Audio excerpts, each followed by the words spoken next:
ये कहानी श्री कृष्ण और राधा की आपसी बातचीत पर आधारित। एक दिन श्री कृष्ण और राधा रानी। बरसाने की एक शीतल संध्या थी। चारों ओर पीले फूलों की खुशबू फैली हुई थी। यमुना तट पर चंद्रमा अपनी चांदनी बिखेर रहा था। वहीं एक पीपल के वृक्ष के नीचे राधा बैठी थी, मन में कुछ उलझन लिए। तभी श्री कृष्ण धीरे धीरे वंशी बजाते हुए वहां आए। राधा ने मुस्कुराकर पूछा, कान्हा, तुम सदा सबके प्रिय हो, फिर भी मेरे मन में ये चिंता क्यों उठती है कि एक दिन तुम मुझसे दूर चले जाओगे। कृष्ण ने मुस्कुराते हुए उत्तर दिया, राधे, प्रेम बंधन नहीं होता, वह तो आत्मा से आत्मा का मिलन है। जहाँ बांधने की चेष्टा होती है वहाँ प्रेम नहीं रह जाता, केवल स्वार्थ रह जाता है। राधा की आंखें नम हो गईं। तो क्या हमारा प्रेम केवल इस वृंदावन तक सीमित रहेगा? जब तुम मथुरा जाओगे, क्या तब भी मुझे याद करोगे?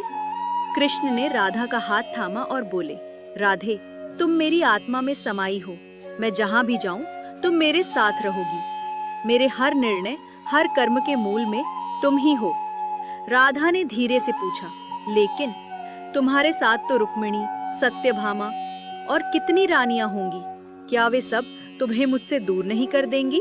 कृष्ण हंसे, राधे, वे सब संसारिक जीवन के भाग हैं। वे मेरे जीवन की आवश्यकता हो सकती हैं, पर तुम मेरी आत्मा की आवश्यकता हो। मेरी लीला में सबका स्थान है, पर मेरे हृदय का सिंहासन सदा तुम्हारे लिए आरक्षित है। राधा ने एक गहरा सांस लिया और बोली, तो क्या तुम्हारा प्रेम मुझसे छुपा हुआ है? लोगों को तो लगता है कि राधा और कृष्ण कभी विवाह नहीं कर पाए, तो प्रेम अधूरा रहा। कृष्ण ने गंभीर होकर कहा, राधे, विवाह सामाजिक बंधन है, प्रेम आत्मिक बंधन। हमारा प्रेम इतना उच्च और शुद्ध है कि वे किसी बंधन का मोहताज नहीं। यदि हमने विवाह कर लिया होता तो हमारा प्रेम भी एक सांसारिक दृष्टांत बनकर रह जाता।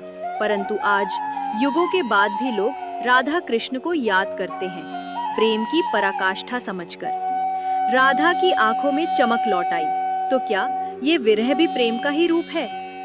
कृष्ण ने वंशी उठाई और बोले, हाँ राधे, जो प्रेम विरह में भी मधुरता और स्थिरता बनाए रखे।